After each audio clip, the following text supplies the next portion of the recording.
Dravidian stock பதிப்பகம் நடத்தும் கலைஞரின் திருக்குறள் உரை மக்கள் பதிப்பு நூல் வெளியீட்டு விழா மற்றும் டேக் லெஃப்ட் நேரடி உரையாடல் மார்ச் 22 மாலை 5 மணிக்கு சென்னை அன்பகத்தில்.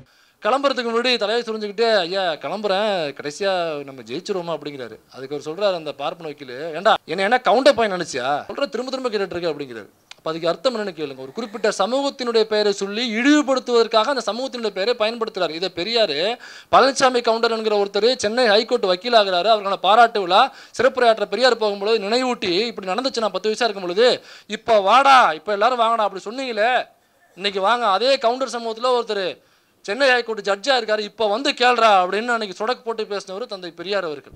வெறும் 3% இருக்கக்கூடியவனுக்கு 78 சீட்டு, 97% மீதம் இருக்கக்கூடியவங்களுக்கு எவ்வளோ சீட்டு, கிட்டத்தட்ட ஒரு 50 சீட்டுன்னு வச்சுக்கோங்க. நான் ஏன் இந்த டேட்டாவை சொல்கிறேன்னா, இந்த எல்லா இடத்துலையும் போய் உட்கார வேண்டியது இந்த யுவராஜை ஆதரிக்கிறவங்களுடைய குழந்தைகள் தான் இங்கே போய் உட்காரணும். இந்த ஆணவ படுகொலையை ஆதரிக்கிறாங்கல்ல அவங்க வீட்டு பிள்ளைங்களாம் இந்த இடத்துல போய் உட்காந்து ஒரு ஒரு அதிகாரியாக ஒரு கோட் சூட்டு போட்டு ஒரு ஒரு மிகப்பெரிய உத்தியோகத்தில் அரசு உத்தியோகத்தில் போய் உட்கார வேண்டிய நம்முடைய வேலை வாய்ப்புகள் இதெல்லாம். அப்போ நம்மளை சண்டையை மூட்டி விட்டு இதை கொம்பு சீவி விட்டுட்டு இங்கே உள்ள பிசியும் எம்பிசியும் சேர்ந்து எஸ்சி கூட வந்து சண்டை போடணும். நாம் சண்டை போட்டுக்கிட்டு ஆணவ படுகொலையில் பிஸியாக இருக்கும் பொழுது நடுவில் போந்து ஐஐடி வேலைகளையும் ஒன்றிய அரசு வேலைகளையும் அவன் ஆட்டையை போட்டு போயிட்டே இருப்பான். இதை நோக்கி கேள்வி எழுப்ப எந்த யுவராஜ்களும் வரமாட்டாங்க. இப்போ யுவராஜ்கள் கேள்வி கேட்க வேண்டியது இங்கே தான் கேட்கணும். நம்முடைய வேலை வாய்ப்புகள் பறிப்பதில் இது நம்ம கேள்வி கேட்கணும். இளவரசனை படுகொலை பண்ணவங்க இருக்காங்கல்ல, நம்ம ஐயா தோட்டத்துக்காரர் இருக்காருல்ல, இதை கேள்வி கேட்கணும். ஒன்றிய அரசு இணக்கமாக இருக்கீங்களா, இதை கேள்வி எழுப்பணும். ஒரு வன்னியருக்கும் வர வேண்டிய வேலை இது, ஒரு கவுண்டருக்கும் வர வேண்டிய வேலை இது. இந்தியாவுடைய மக்கள் தொகை 1800 கோடின்னு சொல்கிற ஒருத்தர் வந்து கல்வியாளர் அப்படின்னு போட்டுப்பாங்க. ஹிந்தி ஏமா கற்றுக்கணும் அப்படின்னாக்கா அப்போ தானே நீங்கள் பானிபூரி சாப்பிடும் போது 2 எக்ஸ்ட்ராவாக 2 கேட்டு வாங்க முடியும். அதுக்காக நீங்கள் ஹிந்தியை கற்றுக்கணும். அது வந்து பப்ளிக்காக சொல்லுது. எங்கள் சமூகத்தில் உள்ளவங்க வேறு சமூகத்தில் லவ் பண்ணாக்கா நான் கொலை பண்ணுவேன் அப்படின்னு ஒரு யூடியூப் சேனலில் உட்காந்து பப்ளிக்காக பேட்டி கொடுக்குது அந்த மனநலம் பாதிக்கப்பட்ட அந்த பீஸு. ரொம்ப ஓப்பனாக கேட்குறேன், சீமான் வீட்டுக்கு போ. சீமான் யாரும் எப்படி இருக்காப்புல இப்போ இல்லைப்பா. இப்போ 2 சமூகத்தில் வந்து ரத்த கலப்பு ஏற்பட்டுச்சுனாக்கா அது ஒட்டுமொத்த சமூகத்தையும் இழுக்குன்னு சொல்கிறீல்ல. இப்போ நேராக சீமான் வீட்டுக்கு போயேன் பார்ப்போம். சிவநாடார் வீட்டுக்கு போ. அவங்க தமிழ் குடியில் கல்யாணம் பண்ணல. இப்போ என்ன பண்ணுவேன்? அங்கே போய் கேட்பியா? உன்னையெல்லாம் கேட்டு வரமா நிற்க விட மாட்டாங்க. உன்னெல்லாம் தூரம் பார்த்தாலேப்பா அந்த பாட்டியை முதல்ல உள்ளே போக சொல்லு. இந்த பையன் வந்து நிற்கிறான், அந்த கிளவி முதல்ல உள்ளே போக சொல்லி பயங்கரமான பாலியல் பொறுக்கிப்பா உன்னையெல்லாம் கேட்டுக்குள்ளே விட மாட்டாங்க. இந்த ஆணவ படுகொலை ஆதரித்து இன்னைக்கு யுவராஜ் பின்னாடி நின்ன அந்த ஒட்டுமொத்த ஓபிசி ரெப்ரசன்டேஷனாக சொல்லி கொண்டு போய் நின்ற அனைவரும் நான் கேட்குறேன், நம்ம அனைத்து சாதியிலையும் படிக்கின்ற மாணவர்களுடைய மருத்துவ மேல் படிப்புக்கு ரிசர்வேஷன் கிடையாது, ஆனால் பார்ப்பனர்களுக்கு உண்டு. ஓபிசிக்கு மட்டும் கிடையாதுன்னு இந்த ஒன்றிய அரசு சொல்லும் பொழுது நீங்களாம் எங்கே போனீங்கன்னு கேட்குறேன். நீ பெரிய வீரன் தானே, நீ இல்லைன்னு சொல்லி பாரு பாப்போன்னு சொல்லிட்டு அன்றைக்கு ஒன்றிய அரசை நோக்கி கேள்வி கேட்டது யாரு? யுவராஜ் கேட்டாப்லையா, இல்லை நம்ம ஐயா ராமதாஸ் ஐயா கேள்வி கேட்டாரா?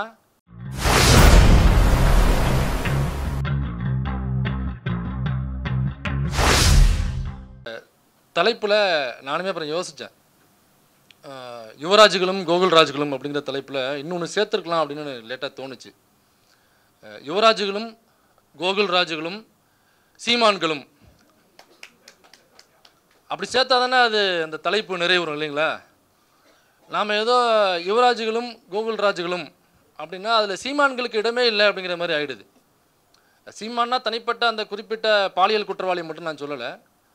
சீமான்கள் அப்படின்னாக்கா பொதுவாக இந்த ஆணவ படுகொலைக்கு ஆதரவாக இருக்கிற அனைத்து சீமான்களையும் அனைத்து தோட்டத்துக்காரர்களும் எல்லாருமே அதுக்குள்ளே வந்துடுறாங்க. அப்போ இந்த யுவராஜ்கள் கோகுல்ராஜ்கள் அப்படின்னா தனிப்பட்ட யுவராஜ் அப்படிங்கிற அந்த நபரையோ அல்லது அவருக்கு பின்னாடி உள்ள அந்த சமூகத்தை மட்டுமே நம்ம எடுத்துக்கொள்ள வேண்டாம். இந்த யுவராஜ்கள் அப்படிங்கிறவங்க எல்லா சமூகத்திலையுமே இருக்காங்க. குறிப்பிட்ட அவர் சார்ந்த சமூகம் மட்டுமல்ல, எல்லா சமூகத்திலையுமே இருக்காங்க. நீங்கள் வர்ணாசிரம அடிப்படையில் டாப்பில் உட்காந்துருக்கிற 3%லேருந்து பாக்கி 97%ல் இருக்கிற அந்த வர்ணாசிரம அடிப்படையில் உள்ள கீழே இருக்கிற சாதி என்று அறியப்படுகிற சொல்லப்படுகிற அந்த சமூகத்திலேயுமே யுவராஜ்கள் உண்டு. பட்டியல் சமூகத்திலேயுமே யுவராஜ்கள் உண்டு. அது இது பிசி எம்பிசியில் மட்டும்தான் இருக்காங்க அப்படிங்கிற அர்த்தம் கிடையாது. அதனால தான் நான் என்ன சொன்னேன்னாக்கா யுவராஜ்களும் கோகுல்ராஜ்களும் அப்படின்னு வைங்க. இந்த யுவராஜ்களும் கோகுல்ராஜ்களும் எல்லா சமூகத்திலையுமே இருக்காங்க. நம்ம திராவிட இயக்க சிந்தனையாளர் எஸ்வி சேகர் அப்படி தானே சொல்லணும். இப்போ அப்படி தானே தோழர்?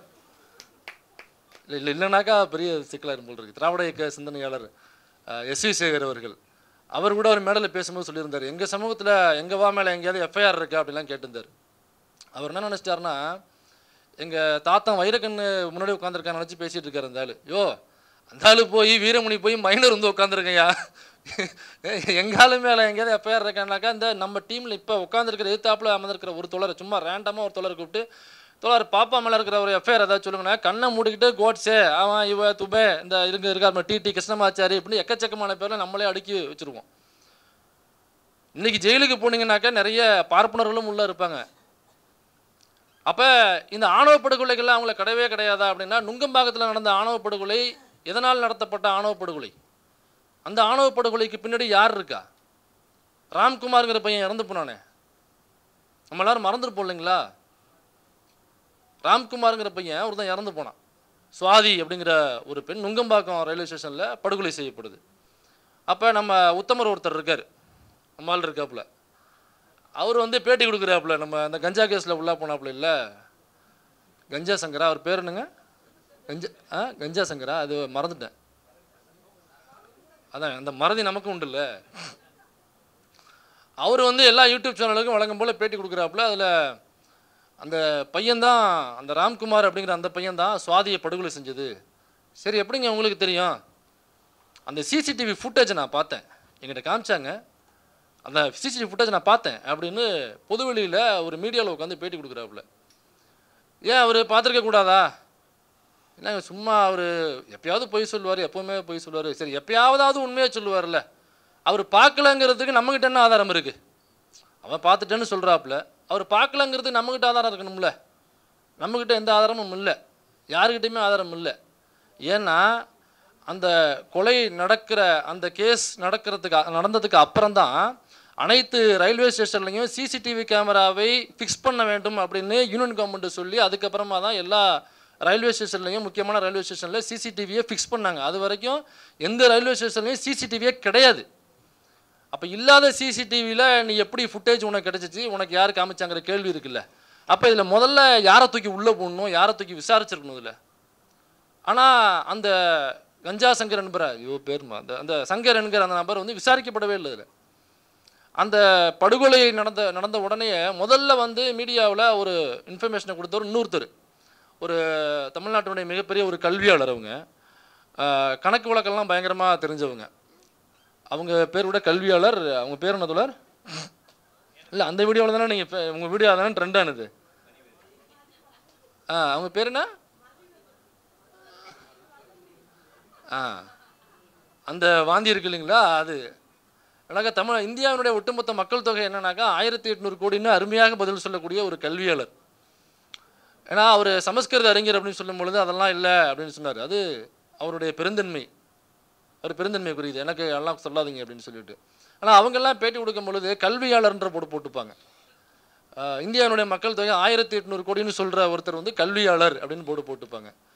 ஹிந்தி ஏமா கற்றுக்கணும் அப்படின்னாக்கா, அப்போ தானே நீங்கள் பானிபூரி சாப்பிடும் போது 2 எக்ஸ்ட்ராவாக 2 கேட்டு வாங்க முடியும். அதுக்காக நீங்கள் பானிபூரி இது ஹிந்தியை கற்றுக்கணும் அப்படின்னு சொல்கிற அவருடைய அப்பா இருக்கார் இல்லைங்களா, அவர் காமெடி கிங்கு.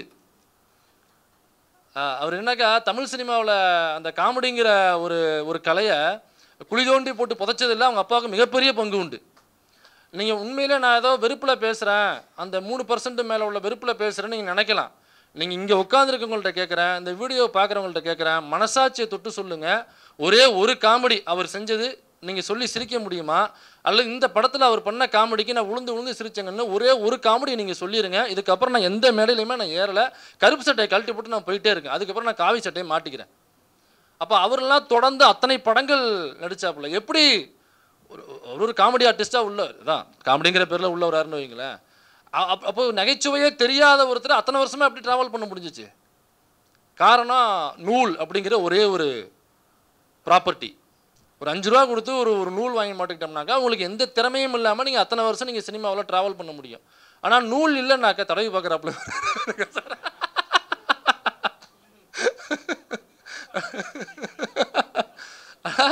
எவ்வளவு திறமை இருந்தாலும் நூல் இல்லாதனால இப்போ விஜய் சேதுபதி அப்படிங்கிற ஒரு நடிகர் எவ்வளவு திறமையான நடிகர், நீ மகாராஜா அப்படிங்கிற ஒரு படம் பல நாடுகளில் ஓடிக்கிட்டு இருக்கு. சைனா, ஜப்பான், நிறைய நாடுகளில் சொல்கிறாங்க, எனக்கு மறந்துட்டேன்.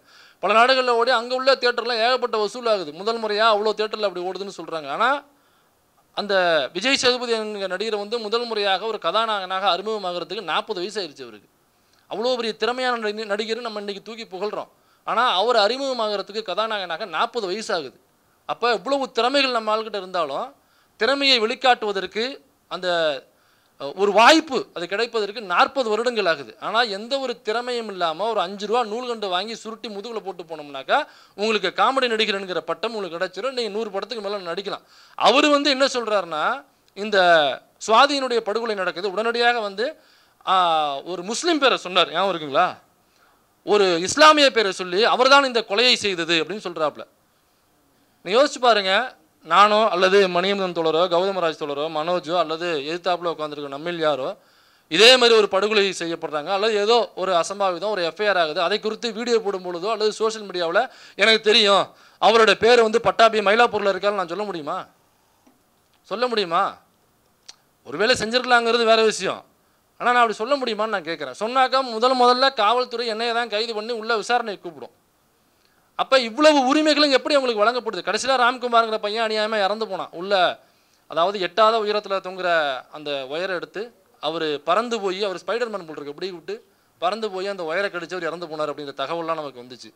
அவர் உள்ளே கொல்லப்பட போகிறார் என்கிற தகவல்லாம் முன்னாடியே ஸ்ப்ரெட் ஆக ஆரம்பிச்சிருச்சு. அது சம்மந்தப்பட்ட வக்கீல்லாம் கூட உள்ள சொன்னாங்க, அவருக்கு உயிர் அச்சம் இருக்கு உள்ள, அவர் உள்ள வந்து டார்கெட் பண்ணுறாங்கன்னு அவர் சொல்கிறாரு, டார்ச்சர் பண்ணுறாங்கன்னு சொல்கிறாரு, அவருடைய உயிருக்கு ஆபத்து இருப்பதாக இருக்கிறது முன்னாடியே வக்கீல் வந்து பேட்டிலாம் கொடுத்துட்டாப்புல. ஆனாலும் அதிமுக பிரிவில் நடந்துச்சு.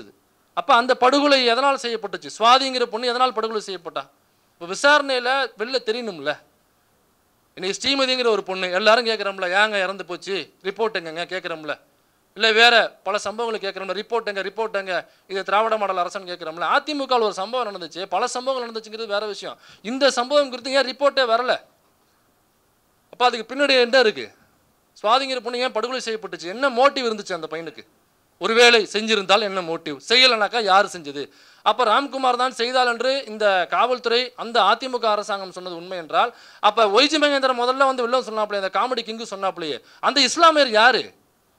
ஏதோ ஒரு பேர் சொன்ன, இஸ்லாமிய பேர் சொன்னில்ல, அந்த இஸ்லாமியர் யாரு? அப்போ அவரை எப்படி உனக்கு தெரியும்? அந்த பேர் எப்படி உன் வாயில் வந்துச்சு? அப்போ அந்த படுகொலைக்கு பின்னாடி ஆணவ படுகொலையாங்கிற கேள்வி உங்களுக்கு எழுதா? எனக்கு இல்லை, உங்களுக்கு எழுதில்லை, பார்க்குற எல்லா மக்களுக்கும் எழுதில்லை. அப்போ எப்படி அந்த வழக்கு ஒன்றுமே இல்லாமல் முடிஞ்சு போச்சுங்களே?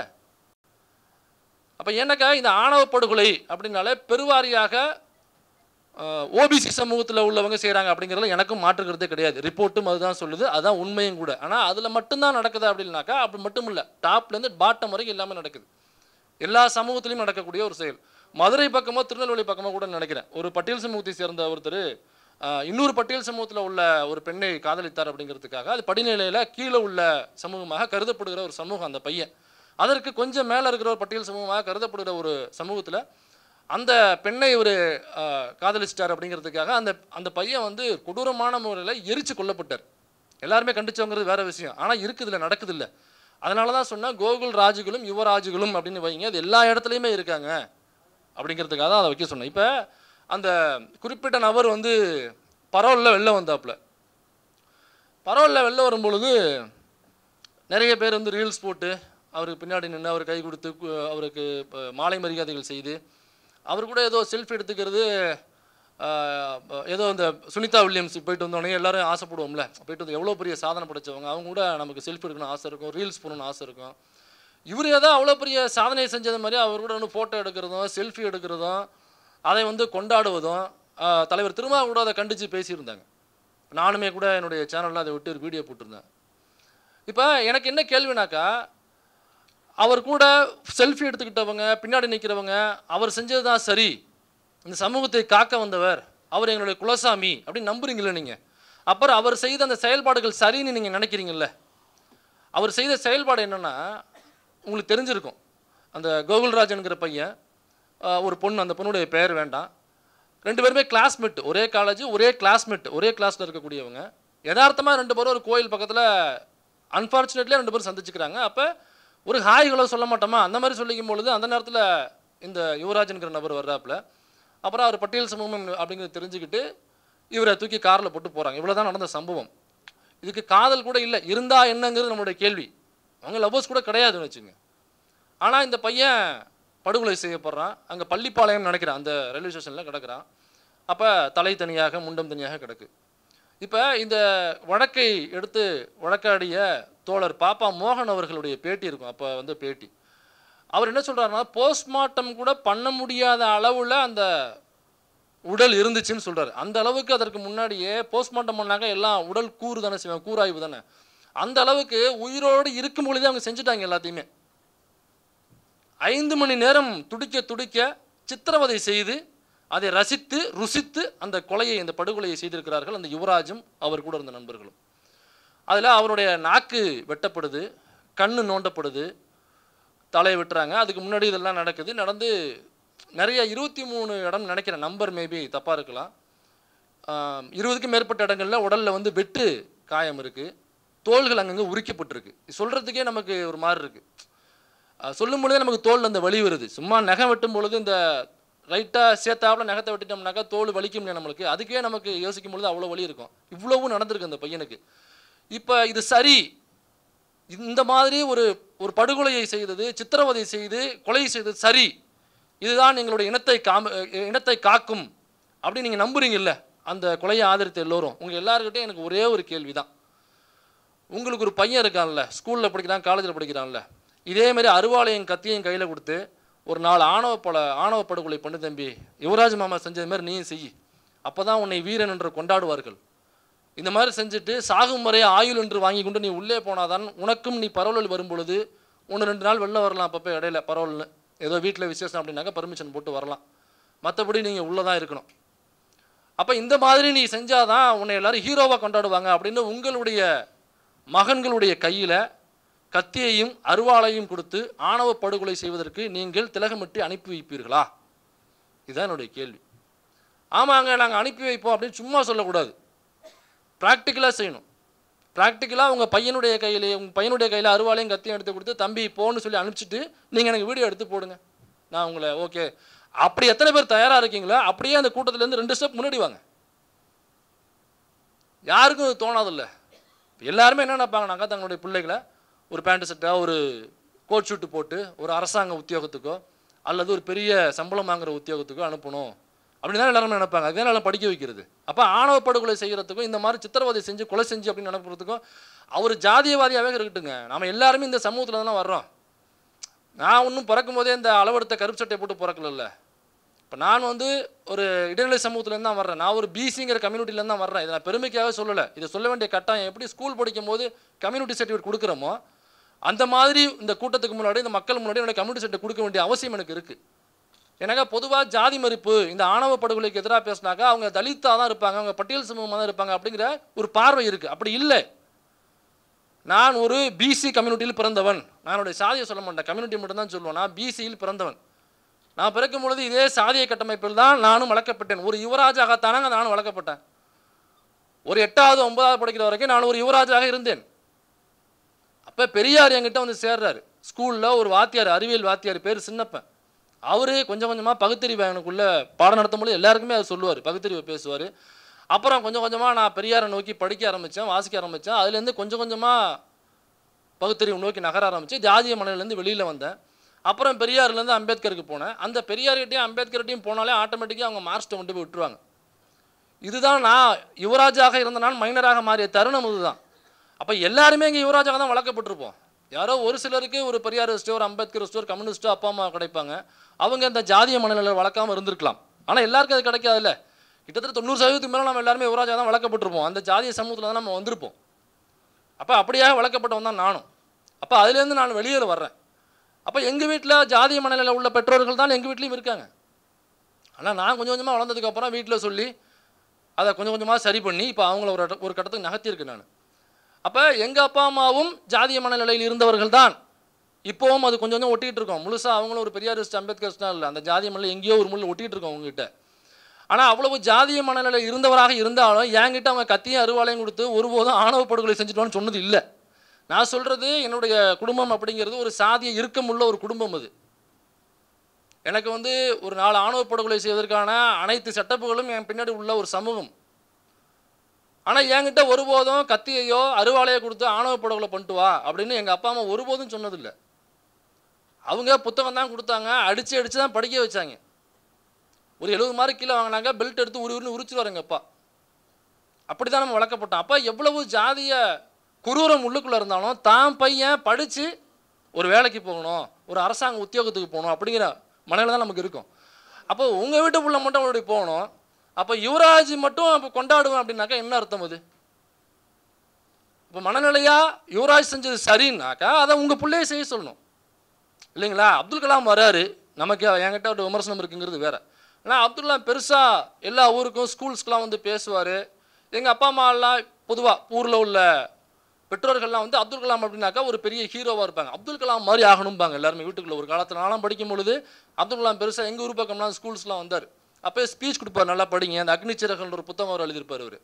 அப்போ வந்து அப்துல் கலாம் பெரிய ஒரு விஞ்ஞானி, நிறைய கண்டுபிடிச்சிருக்காரு. ஒரு அரசாங்க பள்ளியில் படிச்சுட்டு ஒரு கிராமத்துலேருந்து, ஒரு மீனவ கிராமத்துலேருந்து பாருங்கள் இன்றைக்கி நம்ம இந்தியாவினுடைய எவ்வளோ பெரிய உத்தியோகத்தில் பேர் இருக்காரு. அப்துல் கலாம்லாம் எல்லாருமே எவ்வளோ மரியாதை கொடுக்குறாங்க பாரு, அவருடைய பேச்சுக்கு எவ்வளோ மரியாதை இருக்குது பாரு. அப்போ அப்துல் கலாம் மாதிரி ஆகணும் அப்படின்னு தான் சொல்லி வளர்த்தாங்களே தவிர யுவராஜ் மாதிரி ஆகணும்னு யாரும் சொல்லி வளர்க்கலை. எங்கள் வீட்லேயும் அப்படி வளர்க்கலை. ஆனால் ஒருவன் அப்படி செய்யும் பொழுது அவனை பாராட்டுகிற அந்த மனநிலை எங்கேருந்து வருதுன்னு தான் என்னுடைய கேள்வி. அப்போ அப்துல் கலாம் மாதிரி ஆகணும் நம்ம பிள்ளைங்க, ஆனால் அப்துல் கலாம் என்னவாக ஆகக்கூடாதுன்னு சொன்னாரோ பேசினாரோ அந்த மாதிரி ஆன ஒருத்தவனை நீங்கள் பாராட்டுங்கனாக்கா அது என்ன மனநிலைங்கிறத என்னுடைய கேள்வி. இப்போ அந்த பின்னாடி நிற்கிறாங்கல்ல கூட்டம், அந்த யுவராஜ் வந்து நிற்கும் பொழுது பின்னாடி பல சமூகத்தை சார்ந்த இதே ஒரு ஆணவ படுகொலையை ஆதரிக்கக்கூடிய மனநிலையில் உள்ள பல பேரும் அங்கே நின்னாங்க. கிட்டத்தட்ட அந்த பிசி கம்யூனிட்டியில் எல்லாருமே வச்சுங்களேன், ஐ மீன் எல்லாருமேனாக்கா அந்த பிசி எம்பிசி கம்யூனிட்டியில் உள்ள ஜாதியை பெருமை பேசி இந்த ஜாதிய ஆணவ படுகொலையை ஆதரிக்கிற தலைவர்கள் என்று தங்களை சொல்லிக்கொள்கிற சில தற்கொலைகள் அவங்கெல்லாம் பின்னாடி நிற்கிறாங்கல்ல, அவங்கெல்லாம் ஒன்றா கை கொடுத்து ஒன்றாயிட்டாங்களாமா. அதாவது இந்த ஜாதிய மனநிலை, ஜாதிய குரூரம் உள்ளவங்களாம் நாங்கள்லாம் பாருங்கள் ஒன்றாயிட்டோம், கெத்தாயிட்டோம் அப்படின்னு தான் அவங்க சொல்ல வர்றாங்க. இப்போ நீங்கள்லாம் ஒன்றாங்கிறதான் எனக்குள்ளே உள்ள கேள்வியே. சரி, கை கொடுக்குறாரு, இப்போ இந்த யுவராஜுக்கு இன்னொருத்தர் வந்து கை கொடுக்குறாரு. நான் என்ன கேட்குறேன்னாக்கா, அவர் இன்னொரு சமூகம், யுவராஜ் ஒரு சமூகம், கை கொடுக்குறவர் இன்னொரு சமூகம். ஆனால் பிசி எம்பிசி அந்த லிஸ்ட்டில் உள்ள இன்னொரு சமூகம்னு வச்சுங்க. இப்போ கை கொடுக்குறீங்க, நீங்கள் எல்லாம் பாராட்டிக்கிறீங்க, சீராட்டிக்கிறீங்க, யுவராஜுக்கு விழாவெல்லாம் எடுக்கணுங்கிறீங்க. சரி, இப்போ இந்த வீட்டில் உள்ள ஒரு பையன் இந்த யுவராஜ் வீட்டில் உள்ள ஒரு பொண்ணை வந்து லவ் பண்ணிட்டானா நீங்கள் கல்யாணம் பண்ணி கொடுப்பீங்களா? முதல்ல கொடுப்பீங்களாங்கிறத என்னுடைய கேள்வி. ஏன்னாக்கா அதுக்குள்ளேயே படிநிலை உண்டு. இல்லை இல்லை, நான் யார் தெரியுமா, நான் வந்து மேல் சாதி, இவர் வந்து அது அங்கே உள்ள அது நமக்கு கீழே வருதுங்க, அது எப்படிங்க கொடுக்க முடியும் அப்படின்னு அவங்களுக்குள்ளேயே இந்த ஒற்றுமை இருக்காது. சரி, அந்த சமூகத்தை விட்டுறலாம், வேறு சமூகத்தை விட்டுறலாம். யுவராஜ் சார்ந்த சமூகத்தையே நான் கேட்குறேன். இப்போ அவர்கிட்ட இருந்ததில் நிறைய பேர் வந்து யுவராஜ் சார்ந்த சமூகத்தை சார்ந்தவர்கள் நிறைய பேர் இருந்திருப்பாங்க இல்லையா, அவங்ககிட்டே நான் கேட்குறேன்.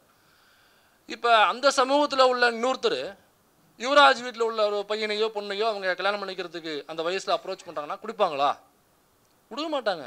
ஏன்னா அதுக்குள்ளேயே அந்த கூட்டம் இந்த கூட்டம்னு சொல்லி உட்பிரிவுகள் எக்கச்சக்கமாக உண்டு. உட்பிரிவுகளுக்குள்ளேயே பொண்ணு கொடுத்து பொண்ணு எடுத்துக்க மாட்டாங்க. பொண்ணு கொடுக்க முடியும், அந்த கூட்டம் மேலே இந்த கூட்டம் கீழே, அந்த கூட்டம் நம்மளை விட கொஞ்சம் கீழே, அது எப்படி நம்ம பொண்ணு கொடுத்து பொண்ணு எடுக்க முடியும் அப்படின்னு அவங்களுக்குள்ளேயே இந்த ஒற்றுமை இருக்காது. அப்போ இவங்க எல்லாம் ஒன்று சேர இடம் இருக்குல்ல, இந்த ஜாதிய மனநிலை, ஜாதிய குரூரம் உள்ளவங்க ஒன்று சேர இடம் இருக்குல்ல. இதில் ஒருத்தர் இந்த ஒரு பைத்தியம் வந்து நிறையா முடிவு விட்டு நகையெல்லாம் போட்டு தெரியும், இப்போ உள்ளே இருக்குன்னு வைங்களேன், ஓகே பேர் தெரிஞ்சிச்சுன்னா ஓகே, அது வந்து பப்ளிக்காக சொல்லுது, எங்கள் சமூகத்தில் உள்ளவங்க வேறு சமூகத்தில் லவ் பண்ணாக்கா நான் கொலை பண்ணுவேன் அப்படின்னு ஒரு யூடியூப் சேனலில் உட்காந்து பப்ளிக்காக பேட்டி கொடுக்குது அந்த மனநலம் பாதிக்கப்பட்ட அந்த பீஸு. அப்போ அந்த சமூகத்தில் உள்ளவங்க வேறு சமூகத்தில் கல்யாணம் பண்ணாக்கா நான் வந்து கொலை பண்ணிடுவேன், இந்த சமூகத்தை நான் காவலன் அப்படின்னு சொல்கிறாருன்னா ரொம்ப ஓப்பனாக கேட்குறேன், சீமான் வீட்டுக்கு போ, சீமான் யாரும் கல்யாணம் பண்ணியிருக்காப்புல? இப்போ இல்லைப்பா, இப்போ 2 சமூகத்தில் வந்து ரத்த கலப்பு ஏற்பட்டுச்சுனாக்கா அது ஒட்டுமொத்த சமூகத்தையும் இழுக்குன்னு சொல்கிறீல்ல, இப்போ நேராக சீமான் வீட்டுக்கு போயேன் பார்ப்போம். போகணும், அது அந்த செயலை செய்யணும் என்பது என்னோட நோக்கம் கிடையாது. நான் கேள்வி எழுப்புறேன், நீ ஏன் அங்கே போகலன்னு நான் கேட்குறேன். அங்கே ஏன் குரல் எழுப்பல? அங்கே வேறு சமூகம் கலந்துருக்குல்ல, அப்புறம் அங்கே மட்டும் போய் நீ நட்புறவாகவும் உறவின் முறைன்னு சொல்லிட்டு கொஞ்சிக்கு நிற்கிறிய. நேராக ரோஷினி நாடார் ஏன் பேருக்கு பின்னாடி நாடார்னு போடுறாங்கன்னு கட்டுரை எழுதுறாங்கன்னு சொன்னீல்ல, அவங்க மல்கோத்ராவை தான் கல்யாணம் பண்ணியிருக்காங்க, அவங்க வேறு நாடார் கல்யாணம் பண்ணல, மல்கோத்ராவை தான் கல்யாணம் பண்ணியிருக்காங்க. இப்போ இதே இந்த சாதிய ஆணவ படுகொலை செய்த இந்த நபரை ஆதரிக்கிறதுக்காக வந்து நின்ன அந்த சமூகத்தை சார்ந்தவர்களை கேட்குறேன், நேராக போங்க, சிவனாடார் வீட்டுக்கு போங்க, போயிட்டு அதை எப்படி நீங்கள் மல்கோத்திராவில் கல்யாணம் பண்ணீங்க அப்படின்னு சொல்லி கேளுங்களேன் பார்ப்போம். இங்கே இந்த தமிழ் ரத்தத்தோட கலக்கணும்னு சொல்கிறதும் இதுவும் அப்படி தான். இந்த ஆணவ படுகொலையை எல்லாம் குடிபெருமை கொலைன்னு நான் மாற்றிடுவேன் அப்படின்னு இந்த பைத்தியம் பேசிகிட்டு இருக்குல்ல. அதனால் தமிழ் குடி வேற மொழியை பேசுகிற குடி அதானே. சிவனாடார் வீட்டுக்கு போ, அவங்க தமிழ் குடியில் கல்யாணம் பண்ணல, இப்போ என்ன பண்ணுவேன்? அங்கே போய் கேட்பியா? உன்னையெல்லாம் கேட்டு வரமா நிற்க விட மாட்டாங்க. உன்னெல்லாம் தூரம் பார்த்தாலேப்பா அந்த பாட்டியை முதல்ல உள்ளே போக சொல்லு, இந்த பையன் வந்து நிற்கிறான், அந்த கிளவி முதல்ல உள்ளே போக சொல்லி பயங்கரமான பாலியல் பொறுக்கிப்பா உன்னையெல்லாம் கேட்டுக்குள்ளே விட மாட்டாங்க. தமிழ் ரத்தத்தை நான் கணக்கணும். இந்த பக்கம் வந்தோம்னாக்கா இந்த சாதி நான் கணக்கணும். எல்லாருமே நீங்கள் வர்க்க ரீதியாக மேலே போகும்பொழுது அந்த சமூகம் கலக்கிறதுல எந்த பிரச்சனையுமே ஏன் உங்களுக்கு வர்றதில்லைன்னு கேட்குறேன் நான். அப்போ உன் வீட்டுக்குள்ளே என்ன நடக்குது அப்படிங்கிறத கேள்வி கேட்டாக்கா அது ஒரு லாஜிக் இருக்குது. அதுலேயும் லாஜிக் இல்லைங்கிறது வேறு விஷயம். ஒரு பையனோ பொண்ணோ மெச்சூர் ஆகிட்டாங்கனாக்கா அது அவங்களுடைய விருப்பம், அது அவங்களுடைய தேர்வு அது. ஆனால் அதுலேயும் வந்து நீ லவ் பண்ணுறாங்க அல்லது கல்யாணம் பண்ணிக்க முடிவு எடுத்துட்டாங்க, 18 வயசுக்கு மேலே ஆச்சு, 19 வயசுக்கு மேலே ஆச்சு அப்படின்னாக்கா உன் வீட்டுக்குள்ளே நடக்கிறத கேள்வி கேட்டாக்கா அதில் ஏதோ ஒரு லாஜிக் இருக்கும். இருந்தாலும் நம்ம அதை தள்ளிட போகிறோம், அது இல்லைங்கிறது வேறு விஷயம். ஆனால் யார் வீட்லேயோ நடக்கிற ஒரு பிரச்சனைக்கு நீ எப்படா பஞ்சாயத்து பண்ண முடியும்? இப்போ இந்த கோகுல்ராஜ் கொலை செய்யப்படுறாப்புல அந்த பொண்ணு யுவராஜ் வீட்டு பொண்ணானாக்கா இல்லை,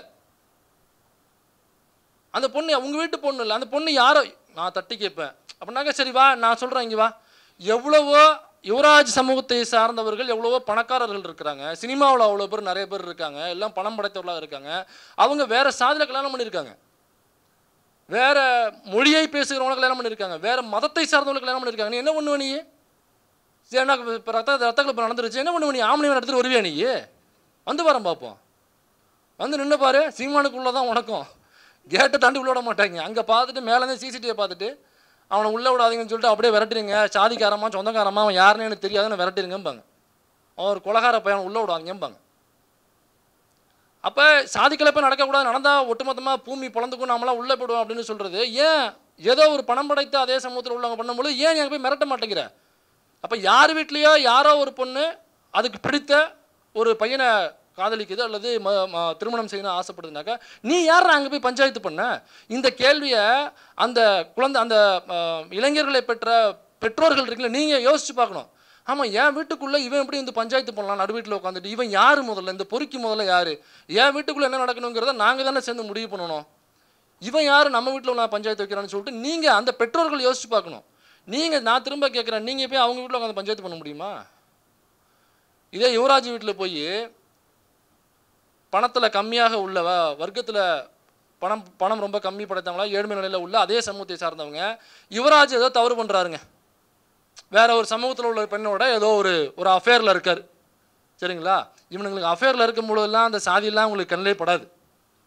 அப்போ என்ன ஜாதி என்னெல்லாம் உங்களுக்கு கண்ணில் படாது. இப்போ அப்படி ஒரு வேளை இருந்து இப்போ அந்த கோகுல்ராஜினுடைய ஃப்ரெண்டாக இருந்தாங்க இல்லைங்களா, ஒரு பெண் இருந்தாங்க இல்லைங்களா, அவங்களுடைய அப்பா போயிட்டு என்னப்பா என் பொண்ணு காதலிச்ச போது மட்டும் இப்படி சொன்னேன், காதலிக்கலைங்கிற வேற விஷயம், அவங்க சொன்ன குற்றச்சாட்டு, நீ மட்டும் பாரு நீ வேற சாதி பொண்ணு கூட நீ வந்து பழகிறியா, தவறு இல்லையா அப்படின்னு நீங்கள் போய் கேட்டு பாருங்களேன் பார்ப்போம்.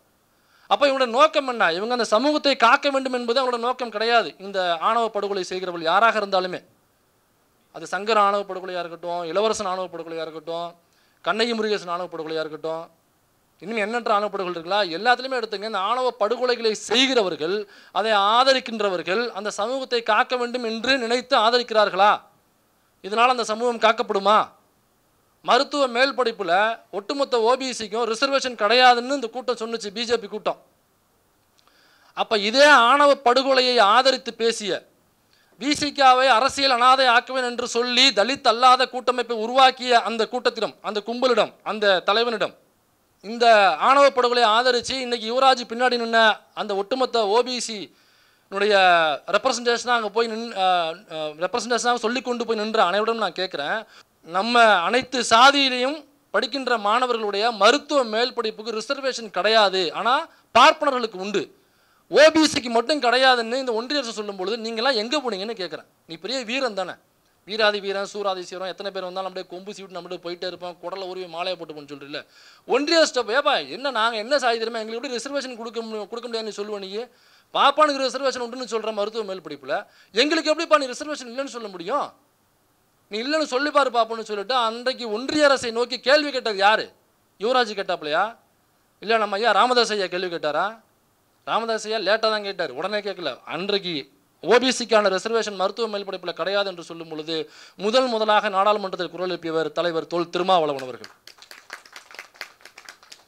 அன்னைக்கு எந்த யுவராஜும் போல, எந்த ராமதாஸும் போல, எந்த அன்புமணியும் போகல. அன்னைக்கு போனது அண்ணன் தொல் திருமாவளவன் அவர்கள் தான். முதல்ல பார்லிமெண்ட்டில் ஒரு உரை வீச்சை கொடுக்குறாப்புல. ஓபிசி ஆல்சோ அப்ரஸ்டு பீப்புள், அவங்களும் டிப்ரெஸ்டு, அவங்களும் வந்து ஒடுக்கப்பட்ட சமூகத்தை சார்ந்தவர்கள் தான். அவர்களுக்கு சேர வேண்டிய உரிமை அவர்களுக்கு போய் சேர வேண்டும். அவங்களுக்கு ஏன் ரிசர்வேஷன் கிடையாதுன்னு சொல்கிறீங்க என்று சொல்லி அவருடைய நேரம் முழுக்க ஓபிசிக்காக செலவிட்டு பார்லிமெண்ட்டில் பேசியவர் அண்ணன் தொல் திருமாவளவன் அவர்கள். ஏன் அவர் நினச்சிருந்தாருனாக்கா, எனக்கா இங்கேருந்து குறிப்பாக தமிழ்நாட்டிலேருந்து போகிற எம்பிகளுக்கு அதிக நேரம் கொடுக்க மாட்டாங்க. வழக்கமாக எவ்வளோ நேரம் ஒதுக்குவாங்களோ அதை விட கம்மியாக தான் தமிழ்நாட்டில் உள்ள எம்பிகளுக்கு கொடுப்பாங்க. எனக்கு நம்மளுக்கு கேள்வி மட்டும் கேட்க மாட்டாங்க, அந்த நேரத்தில் ஆப்போ சொல்லிட்டு வருவாங்க நம்மளுக்கு. அதனால் நேரத்தை கம்மியாக தான் கொடுப்பாங்க நம்மளுக்கு எப்போவுமே. அந்த கொடுத்த நேரத்தில் இங்கே பாதிக்கப்படுற ஒடுக்கப்படுற பட்டியல் சமூகங்களுக்கு ஆதரவாக அவருக்கு பேச தெரியாது. எவ்வளோ பிரச்சனைகள் இருக்காங்க, போய் பேச தெரியாது. அவர் ஏன் ஓபிசி மக்களுக்காக பேசணும்? அப்போ இந்த ஒடுக்கப்படுற ஓபிசி மக்களுக்காக பேசுகிறது யார்? நீ ஏதோ ஒரு சுயநலத்துக்காக ஒரு கொலையை பண்ணுற, அந்த கொலையை வச்சு சமூகத்துக்கு என்ன பலன் கிடைக்குது? சரி, இப்படி ஒரு ஆணவ கொலையை பண்ணிட்ட, இதனால் சிஏஏ சட்டத்தை ஒன்றிய அரசு கொண்டு வர பயப்படுவானா? ஐயோ தமிழ்நாட்டுக்கு போகாதீங்க, அங்கே யுவராஜ் இருக்காப்புல, ஐயோ அங்கே போகாதீங்க, ஐயா இவர் தோட்டத்துக்காரர் இருக்காரு, ஐயோ வேளாண் விவசாய சட்டம்லாம் கொண்டு போகாதீங்க, சீமான் இருக்காரு அப்படின்னு பயந்துட்டு கொண்டு வராமல் விட்டுருவாங்களா? அப்போ நீ வீரம், எனக்கு ரொம்ப வீரம் இருக்குது, நான் ஒரு என் கூட்டத்துக்கே வீரம் இருக்குது, எங்கள் சாதிக்கே அந்த திமிர் இருக்குது, வீரம் சிறந்த திமிர் இருக்குன்னாக்கா ஒன்றிய அரசு கொண்டு வரும் பொழுது அந்த திட்டத்தை எதிர்த்து இந்த ஆணவ கொலையை ஆதரித்து பேசுகிற அல்லது ஆதரித்து அன்றைக்கி செல்ஃபி எடுத்த ரீல்ஸ் போட்ட நீங்கள்லாம் சிஏஏ சட்டம் வரும் பொழுது எங்கே போய் செல்ஃபி எடுத்தீங்கன்னு நான் கேட்குறேன். கோயம்புத்தூர் முழுக்க நிறைய விவசாயத்தை சார்ந்த குடும்பங்கள் அதிகமாக இருக்கும். விவசாய சட்டம், வேளாண் சட்டம் கொண்டு வர்றதுங்கிறது விவசாயத்தை அழிக்கிற ஒரு சட்டம். விவசாயம் அழிஞ்சு போச்சுன்னா விவசாயி ஆட்டோமேட்டிக்காக அழிஞ்சு போயிடுவான், தூக்கி அப்படியே கார்பரேட் கையில் கொடுக்குற திட்டம் அது.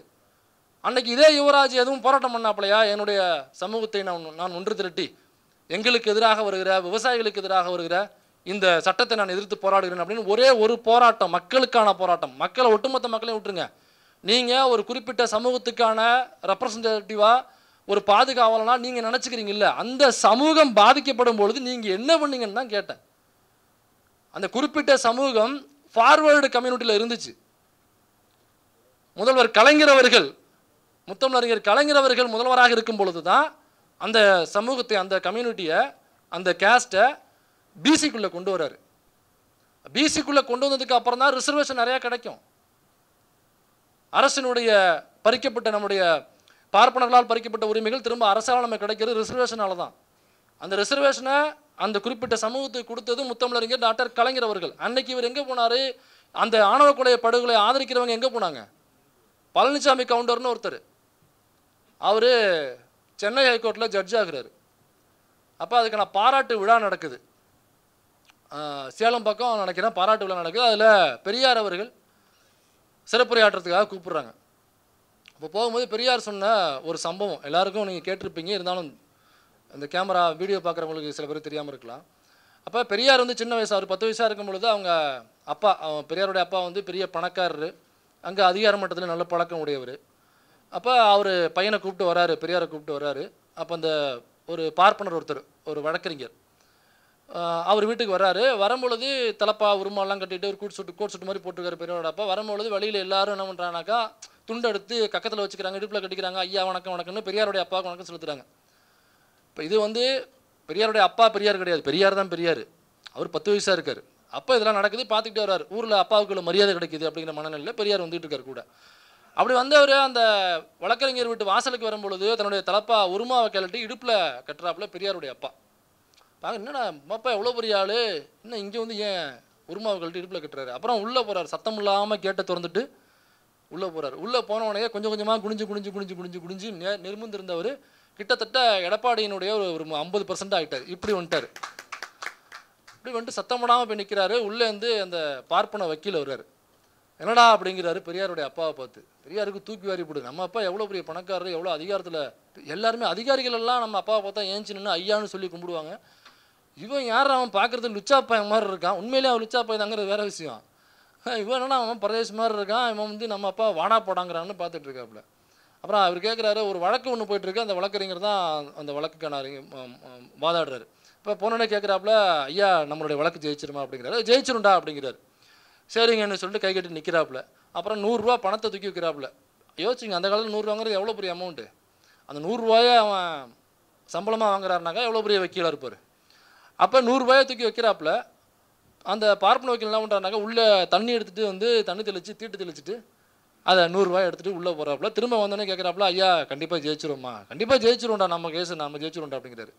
கிளம்புறதுக்கு முன்னாடி தலையை சுரிஞ்சுக்கிட்டே, ஐயா கிளம்புறேன், கடைசியாக நம்ம ஜெயிச்சிருவோமா அப்படிங்கிறாரு. அதுக்கு அவர் சொல்கிறார் அந்த பார்ப்பன வக்கீல், ஏண்டா என்ன கவுண்டர் பாயிண்ட் நினச்சியா, சொல்கிற திரும்ப திரும்ப கேட்டுட்ருக்க அப்படிங்கிறாரு. அப்போ அதுக்கு அர்த்தம் என்னென்னு கேளுங்க. ஒரு குறிப்பிட்ட சமூகத்தினுடைய பெயரை சொல்லி இழிவுபடுத்துவதற்காக அந்த சமூகத்தினுடைய பெயரை பயன்படுத்துகிறார். இதை பெரியார் பழனிசாமி கவுண்டர் என்கிற ஒருத்தர் சென்னை ஹைகோர்ட் வக்கீலாகிறாரு. அவருக்கான பாராட்டு விழா சிறப்புரையாற்ற பெரியார் போகும்போது நினைவூட்டி, இப்படி நடந்துச்சு நான் 10 வயசாக இருக்கும் பொழுது, இப்போ வாடா, இப்போ எல்லாரும் வாங்கடா அப்படி சொன்னீங்களே, இன்னைக்கு வாங்க. அதே கவுண்டர் சமூகத்தில் ஒருத்தர் சென்னை ஹைகோர்ட் ஜட்ஜாக இருக்காரு, இப்போ வந்து கேள்றா அப்படின்னு அன்றைக்கி சொடக்கு போட்டு பேசினவர் தந்தை பெரியார் அவர்கள்.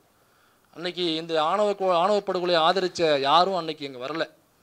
இந்த அர்ஜுன் சம்பத்துகளோ ஆர்எஸ்எஸோ பிஜேபியோ அன்னைக்கு யாரும் அங்கே வரல. ஸோ இப்படியாப்பட்ட ஒரு சமூகத்தை நில உடைமையாளர்களாக இருக்கலாம், ஆனாலும் பார்ப்பனர்கள் எந்த இடத்துல வச்சுருக்காங்க பாருங்கள். இழிவாக பேசுவதற்கு அந்த சாதியினுடைய பெயரை அவங்களை பயன்படுத்துகிறாங்க. நீ என்ன பண்ணுறன்னா, சாதிய படிநிலையில் தனக்கு ஒரு கீழே ஒரு சாதி இருக்குது என்று நம்பிக்கொண்டு அந்த சாதியில் உள்ளவங்கள ஆணவ படுகொலை செய்கிறதுக்கு நீ பாஞ்சுக்கிட்டு போகிற. இப்போ நீ அவ்வளோ பெரிய வீரனாக்கா, அன்னைக்கு அந்த உன்னுடைய சமூகத்தை இழிவு செய்வதற்கான வார்த்தைக்காக அந்த சமூகத்தின் பேரை பயன்படுத்தினால அவனுக்கு எதிராக நீ என்ன குரல் கொடுத்துருக்க. உனக்கு அந்த வரலாறு தெரியாமல் இருக்கலாம், நீ படிக்காமல் இருந்துடலாம், தற்கொலையாக இருந்துடலாம். நான் இப்போ சொல்கிறேன் அந்த வரலாறை, உனக்கு டேட்டா வேணால் எடுத்து கூட தர்றேன், புத்தகம் வேணால் எடுத்து தர்றேன், அந்த தகவல் வேணால் எடுத்து தர்றேன். இன்றைக்கி போய் கேளேன், எப்பட்றா எங்கள் சமூகத்தை பார்த்து அப்படி சொன்னால் நாங்கள் எவ்வளோ பெரிய வீர தீர செயல்கள் புரிஞ்சவங்க தெரியுமாடா, தீரன் சின்னமலை யார் தெரியுமாடா, நான் யார் தெரியுமாடா, நாங்கள் மடக்கினோம்னா ஆம்ஸ் வந்து எங்கள் அர்னால்டை விட பெருசுரா, நெஞ்ச விரிச்சு காமிச்சனாக்கா மோடியை விட எனக்கு பயங்கரமான ஜஸ்ட் 56 இன்ச்சுக்கு மேலடா, நீ எங்கள் சமூகத்தை பார்த்து அப்படி சொன்னியாடா அப்படின்னு நீங்கள் அவ்வளோ பெரிய வீரனாக இருந்தால் அங்கே போய் கேளுங்க பாஸு. அவருடைய அமைப்புடைய பேர் என்னன்னாக்கா தீரன் அமைப்புன்னு நினைக்கிறேன், சொல்லுவார் தீரன், தீரன் சின்னமலை. தீரன் சின்னமலை யாருன்னா, இவங்க பண்ணுறது ஆணவ படுகொலை, அப்புறம் பட்டியல் சமூகத்தை சார்ந்தவங்களுக்கு தொந்தரவு கொடுக்கறது, அடிக்கிறது, சாதிய ஒடுக்குமுறை பண்ணுறது, இதெல்லாம் பண்ணிட்டு அமைப்பினுடைய பேர் தீரன் சின்னமலை அமைப்பு. இதான் தீரன் சின்னமலை ஏதாவது டெய்லி காலைல ஏஞ்சவனையே கத்தி எடுத்துகிட்டு போய் 4 ஆணவ படுகொலை பண்ணிட்டு அப்படியே அங்கிட்டு போயிட்டு 4 பட்டியல் சமூக மக்களுடைய வீடுகளை பிடிச்சி கொளுத்தி விட்டு வர்றது மாதிரி இவங்க வந்து தீரன் சின்னமலைன்னு இவங்க பண்ணுற அந்த இழிவான செயல்களுக்கு இந்த தீரன் சின்னமலை என்கிற அன்னைக்கு பிரிட்டிஷாரனுடைய அந்த ஒடுக்குமுறைக்கு எதிராக, அந்த வரி சுரண்டலுக்கு எதிராக, அந்த அதிகார மையத்துக்கு எதிராக குரல் கொடுத்தவர் தான் தீரன் சின்னமலை. அவர் ஒன்றும் பட்டியல் சமூக மக்களை கொடுமைப்படுத்தியவர் அல்ல, அவர் ஆணவ படுகொலைக்கு ஆதரவானவர் அல்ல, அவர் ஒன்றும் ஆணவ படுகொலை செய்தவர் அல்ல. அப்படியாப்பட்டவரோட பேரை வச்சிருக்குனாக்கா, அதாவது அதிகார மையத்திலிருந்து உழைக்கின்ற மக்களுடைய உழைப்பை சுரண்டுகிற ஒருத்தவனை கேள்வி கேட்ட தீரன் சின்னமலை தலைவன் சொன்னாக்கா நீ என்ன பண்ணணும், இன்னைக்கு தமிழ்நாட்டினுடைய உழைக்கும் மக்களுடைய தமிழ்நாட்டினுடைய உழைப்பை சுரண்டுகிற அதிகார வர்க்கத்தில் இருக்கிற டெல்லியை நோக்கி நீ கேள்வி கேட்கணும். உனக்கு தைரியம் இருக்கா? இல்லைனாக்கா பேரை மாற்று, தீரன் சின்னமலைங்கிற பேரை மாற்று. மண்டல் கமிஷன் நிறையா பேர் பேசியிருப்பாங்க, நீங்கள் நிறையா இதில் பார்த்துருக்கலாம். இந்த மண்டல் கமிஷன் வந்ததுக்கு அப்புறம் தான் நமக்கான ரிசர்வேஷன் அப்படிங்கிறத முதல்ல கொடுக்கப்பட்டுச்சு. மண்டல் கமிஷன் வந்து அதுக்கப்புறம் ஐயா விபி சிங் அவர்கள் ஆட்சியில் இருக்கும் பொழுது தான் இந்த பிசி எம்பிசிக்கான ரிசர்வேஷனே முதல்ல அப்ளை பண்ணுறாங்க ஒன்றிய அரசில். அதுக்கு முன்னாடி ரிசர்வேஷனே கிடையாது. எத்தனை வருஷம் வரைக்கும் நீங்கள் ரிசர்வேஷன் வச்சுருப்பீங்க, எத்தனை வருஷம் வரைக்கும் உங்களுக்கு ரிசர்வேஷன் வச்சுருப்பீங்கன்னா, டே ரிசர்வேஷன் கொடுத்ததே விபி சிங் பீரியடில் தான்டா, ஏதோ 200 வருஷமாக ரிசர்வேஷன் இருந்தது மாதிரி உனக்கு பேசிகிட்டு இருப்பானுங்க, நம்பாதீங்க. தயவுசெய்து இளைஞர்களே உங்கள் தலையில் மிளகா அரைக்க பார்க்குறானுங்க, உங்கள் தலையில் தயிர் சாதத்தை கட்ட பார்க்குறாங்க, நம்பாதீங்க. நம்ம ரிசர்வேஷன் கொடுக்கப்பட்டதே விபி சிங் ஐயா அவருடைய பீரியடில் தான் கொடுக்கப்பட்டுச்சு. இந்த மண்டல் கமிஷன் கொடுத்த ரிப்போர்ட் என்னென்னா 1980 மண்டல் கமிஷன் ரிப்போர்ட் வருதுங்க. அந்த ரிப்போர்ட்டின்படி மத்திய அமைச்சரக துறைகள், அதாவது ஒன்றிய அரசினுடைய அமைச்சரவை துறைகள் இருக்குது பார்த்தீங்களா, அந்த துறைகளில் உள்ள மொத்தம் வேலைவாய்ப்பு வந்து 11,707 1980லேயே 11,707 வேலைவாய்ப்புகள் அங்கே. அது முக்கியமான வேலைவாய்ப்பு. அதாவது இந்த செக்ரட்டரி, அடிஷனல் செக்ரட்டரிலாம் சொல்லுவாங்கல்ல, தலைமைச் செயலர், அது கீழே உள்ளவங்க, முக்கியமான பொறுப்பு. இந்த இந்தியா என்ற அரசாங்கமே எதை நோக்கி செல்ல வேண்டும் என்பதை தீர்மானிக்கக்கூடிய வேலைவாய்ப்பு அதெல்லாம். அந்த 11,777ல் அந்த ரிசர்வேஷன் வந்து 49.5 இல்லைங்களா? நம்ம இதன்படி மண்டல் கமிஷன் கொடுத்ததுக்கு அப்புறம் இந்த ரிப்போர்ட் வரும்பொழுது என்ன நிலைமைன்னா, இந்த 11,707ல் எஸ்சி எஸ்டிக்கான ரிசர்வேஷன் அவங்களுக்கான வேலைவாய்ப்பு எவ்வளோ கொடுக்கப்பட்டிருக்குனாக்கா வெறும் 7% தான், வெறும் 7%. அப்போ 11,707ல் எஸ்சி எஸ்டிக்கான வேலைவாய்ப்பு வந்து வெறும் 840 தான் கொடுத்துருக்காங்க. அப்போ 11,000 வேலைவாய்ப்பு பாக்கி இருக்குது. அதில் ஓபிசிக்கு கொடுக்கப்பட்டது எவ்வளோ தெரியுமா? வெறும் 2.59, வெறும் 2.59%. 11,707ல் வெறும் 2% தான் ஓபிசிக்கு. அப்போ பாக்கி இருக்கிற 90.23, 90ன்னு வச்சுங்க ரவுண்டா, பாக்கி 90% வேலைவாய்ப்பு, அதாவது 10,564 எல்லாம் பெரிய பெரிய போஸ்டிங். அதில் இருந்தவங்க பூரா பார்ப்பனர்கள். 1980ல் கொடுத்த ரிப்போர்ட் இது. அது கீழே மத்திய சுய ஆட்சி மற்றும் துணை அலுவலகங்கள், அதில் 81,325 ஒன்றிய அரசினுடைய வேலைவாய்ப்பு உள்ளதெல்லாம். இதில் பட்டியல் சமூகத்துக்கு வெறும் 6% தான், ஓபிசிக்கு வெறும் 5%. பாக்கி 88% வேலைவாய்ப்புகள், அதாவது 81,325 போஸ்டிங்கில் 71,779 போஸ்டிங் வந்து நிரப்புனது பார்ப்பனர்களை வச்சு. அதே மாதிரி பொதுத்துறை நிறுவனங்களில் உள்ள மற்ற வேலைவாய்ப்புகள் 80,994. அதில் பட்டியல் சமூகத்துக்கு வெறும் 3,600, ஓபிசிக்கு வெறும் 3,700. பாக்கி 73,623 வேலை வாய்ப்புகள் யாருக்குனாக்க அந்த பார்ப்பன கும்பலுக்கு. அப்போ ஒன்றிய அரசினுடைய அனைத்து நிறுவனங்களும் யாரை வச்சு ஃபில் பண்ணாங்கன்னா இந்த பார்ப்பன கும்பலை வச்சு தான் ஃபில் பண்ணாங்க. மண்டல் கமிஷனுடைய ரிப்போர்ட் இது. அப்போ இதில் ஓபிசியினுடைய பார்ட்டிசிபேஷன் ரொம்ப கம்மியாக இருக்குது. அப்போ ஓபிசிக்கும் ரிசர்வேஷன் கொடுக்க வேண்டும் என்ற இந்த ரிசல்ட்டை வச்சு தான் மண்டல் கமிஷன் ரிப்போர்ட்டை கொடுக்குது. இதுக்கு அப்புறம் தான் நமக்கு ரிசர்வேஷன் வருது. எங்கே? ஒன்றிய அரசினுடைய நிறுவனங்கள் நான் சொல்கிறேன். சரிங்க, அப்போ வந்ததுக்கு அப்புறம் சரியாச்சானாக்கா இந்த 49.5ங்கிறது அப்புறம் தான் டிவைட் இது பண்ணுறாங்க. இவங்களுக்கு 27% கொடுக்கணும் ரிசர்வேஷன் ஓபிசிக்கு அப்படின்னு சொல்லிட்டு. அப்புறம் இந்த 27% ரிசர்வேஷன் அதுக்கப்புறம் கரெக்டாக ஃபாலோ பண்ணாங்களா? ஃபாலோ பண்ண வேண்டும் என்று சட்டம் போட்டாச்சு. விபி சிங் பீரியடில் அது போட்டாச்சு. அந்த சட்டம் போட்டதுனால தான் விபி சிங்குடைய ஆட்சி கலைக்கப்படுது. வெறும் 11 மாதங்கள் தான் ஆட்சி புரிஞ்சார் அவர் விபி சிங். விபி சிங்கை கொண்டு வர்றதுக்கு இங்கே உள்ள பல முற்போக்கு சக்திகள் சேர்ந்து தான் விபி சிங்கை உட்கார வச்சாங்க. ஐயா கலைஞருடைய வேலை மிகப்பெரிய வேலை அது, மிகப்பெரிய வேலை அது. அப்போ விபி சிங்கை வந்தால் முதல்ல ரிசர்வேஷன் கொடுக்குறாரு. சரி, ரிசர்வேஷன் கொடுத்தாச்சு, அவருடைய ஆட்சி அதனால் கலைக்கப்பட்டுச்சு. அதுக்கப்புறம் இந்த ரிசர்வேஷன் கரெக்டாக அவங்க ஃபாலோ பண்ணாங்களா அப்படின்னு ஒரு கேள்வி இருக்குல்ல. இப்போ சட்டமாக்கியாச்சுன்னா கரெக்டாக ஃபாலோ பண்ணணும். ஃபாலோ பண்ணலாக்க நடவடிக்கை எடுக்கணும்ல. அதனால தான் தமிழ்நாடு அரசாங்கம் இப்போ ஐயா கலைஞர் இவர் ஸ்டாலின் அவர்கள் வந்ததுக்கு பிறகு இந்த கண்காணிப்பு குழுன்னு ஒன்று போட்டார். சமூக நீதி கண்காணிப்பு குழு அப்படின்னு ஐயா சுபவியர்கள் தலைமையில் இருக்கும். இப்போ இவங்க வந்து எல்லா காலேஜ்லையும் அல்லது ஸ்கூல்ஸில் அரசு வேலைகளில் இந்த ரிசர்வேஷன் படி ஃபாலோ பண்ணுறாங்களா அப்படிங்கிறத கண்காணிக்கிறது அவங்களுடைய வேலை. அதில் ஏதாவது தவறுகள் நடந்துச்சுனாக்கா பாதிக்கப்பட்டவங்க மனு போடுவாங்க. அதை எடுத்துகிட்டு உரிய இடத்துக்கு போவாங்க. அது அரசாங்க உத்தியோகமோ கவர்மெண்ட் எய்டடோ அல்லது ப்ரைவேட் காலேஜ்லையும் சில இடங்களில் அதை ஃபாலோ பண்ணணும்னாக்கா அதில் குளறுபடிகளோ உடனடியாக போய் அதை சரி செய்வாங்க. இப்போ இங்கே என்ன பிரச்சனைனா, கொடுத்ததுக்கப்புறம் அந்த ரிசர்வேஷனை கரெக்டாக ஃபாலோ பண்ணாங்களானாக்கா இல்லை. இது எப்போனாக்கா இப்போ ஒரு 4 நாளைக்கு முன்னாடி வந்த ஒரு ரிப்போர்ட்டு ஐஐடி, நம்ம மெட்ராஸ் ஐஐடி இருக்கு இல்லைங்களா, அந்த மெட்ராஸ் ஐஐடியில் ரிசர்வேஷன் படி கரெக்டாக வேலைவாய்ப்புகள் கொடுக்கப்படுதா அப்படின்னு கேள்வி கேட்டதுக்கு ஆர்டிஐ போட்டு தகவல் வாங்கியிருக்காங்க. அந்த ஆர்டிஐ தகவலுக்கு அவங்க ரிப்ளையும் கொடுத்துருக்காங்க. டீச்சிங் ஃபேக்கல்ட்டி இருப்பாங்க இல்லைங்களா ஐஐடியில், இந்த மெட்ராஸ் ஐஐடியில், அந்த டீச்சிங் ஃபேக்கல்ட்டியில் ஓபிசி வந்து 26 பேர் இருக்காங்க, எஸ்சியில் 17 பேர் இருக்காங்க, எஸ்டியில் 6 பேர். இதில் என்ன பண்ணியிருக்கான், யூஆர்னு போட்டிருக்கான். யூஆர்னாக்கா அன்ரிசர்வ்டு. இப்போ ரிசர்வேஷனு அதுக்கப்புறம் மெரிட்னு போடுவாங்க. இல்லை யூஆர்னு ஒன்று போடுறான். யூஆர்னாக்கா அன்ரிசர்வ்டு அப்படின்னாக்கா அப்ளையே பண்ணலைங்க, அது அன்ரிசர்வ்டு, அப்ளையே பண்ணல. அதனால் நாங்கள் என்ன பண்ணோம்னாக்கா மற்ற சீட்டுகள் எல்லாத்தையும் இந்த ஃபார்வர்டு கம்யூனிட்டி, அதாவது இந்த 3% கும்பலுக்கு நாங்கள் அப்படியே அவங்களுக்கு அதை கொடுத்துட்டாங்க. பல வருடங்களாக நம்ம காதுகளில் ஓட்ட போடுற ஓலா கேப், இந்த கேபு தான் எல்லா ஒன்றிய நிறுவனங்களையும் நடக்கக்கூடிய அவங்க ஓட்டக்கூடிய ஓலா கேபுகள் இதுதான். இது 4 நாளைக்கு முன்னாடி வாங்கின ரிப்போர்ட் இது. இதில் யூஆர் அன்ரிசர்வ்னு போட்டு 78 சீட்டு பார்ப்பனர்களுக்கு போயிருக்கு. எவ்வளோ? 78. அப்போ ஓபிசிக்கு எவ்வளோனாக்கா 26, எஸ்சிக்கு 17, எஸ்டிக்கு 6. வெறும் 3% இருக்கக்கூடியவனுக்கு 78 சீட்டு. 97% மீதம் இருக்கக்கூடியவங்களுக்கு எவ்வளோ சீட்டு? 78ல் 26, 36, நான் 36, 43, கிட்டத்தட்ட ஒரு 50 சீட்டுன்னு வச்சுக்கோங்க. இப்போ நமக்கு 50, அவனுக்கு 78. இதில் மக்கள் தொகையில் யார் அதிகமாக இருக்கா? 3%, 97%. மதுவந்தியை கேட்டால் அது 3 தான் பெருசுங்க, அது வேறு. நமக்கு கணக்கு தெரியும்ல. இப்போ 97 பெருசு, அப்போ நமக்கு தானே வந்து சீட்டு அதிகமாக இருக்கணும். அது எப்படி பார்ப்பனர்களுக்கு 78? இதே நான் டீச்சிங்க்கு பார்த்தீங்கன்னாக்கா 114 பார்ப்பனர்களுக்கு நான் டீச்சிங்கில் ஃபேக்கல்ட்டியாக இருக்காங்க. வெறுமனே இந்த கேம்பஸ்குள்ளே மட்டும் நான் சொல்கிறது 114 நான் டீச்சிங். யூஆரில் அதாவது பார்ப்பனர்கள் 114, ஓபிசி வெறும் 47, எஸ்சி 31, எஸ்டி 6. இது ஃபார் எக்ஸாம்பிள். நான் ஏன் இந்த டேட்டாவை சொல்கிறேன்னா, இந்த எல்லா இடத்துலையும் போய் உட்கார வேண்டியது இந்த யுவராஜை ஆதரிக்கிறவங்களுடைய குழந்தைகள் தான் இங்கே போய் உட்காரணும். இந்த ஆணவ படுகொலையை ஆதரிக்கிறாங்கல்ல, அவங்க வீட்டு பிள்ளைங்களாம் இந்த இடத்துல போய் உட்காந்து ஒரு ஒரு அதிகாரியாக ஒரு கோட் சூட்டு போட்டு ஒரு மிகப்பெரிய உத்தியோகத்தில், அரசு உத்தியோகத்தில் போய் உட்கார வேண்டிய நம்முடைய வேலை வாய்ப்புகள் இதெல்லாம். நம்ம சம்பாதிக்கிறதுக்கு நம்ம படிச்சிருக்கோம், நமக்கு திறமை இருக்குது, நமக்கான வேலை வாய்ப்புகளும் இருக்கிறது. அந்த வேலை வாய்ப்புகள் நாமெல்லாம் அந்த ஆணவ படுகொலையில் ரொம்ப பிஸியாக இருக்கிறதுனால இதை யாரை ஆட்டையை போடுறானாக்கா, பின்னாடி இருக்கிற இந்த ரங்கராஜ் பாண்டே போன்ற கும்பல்கள் இதெல்லாம் முழுக்க முழுக்க ஆட்டையை போட்டு ஈஸியாக அவங்க காலையில் உடம்பு குறைக்கிறதுக்காக ஓட்ஸ் சாப்பிட்றாங்க. அவ்வளோதான், ரொம்ப சிம்பிள் தான்.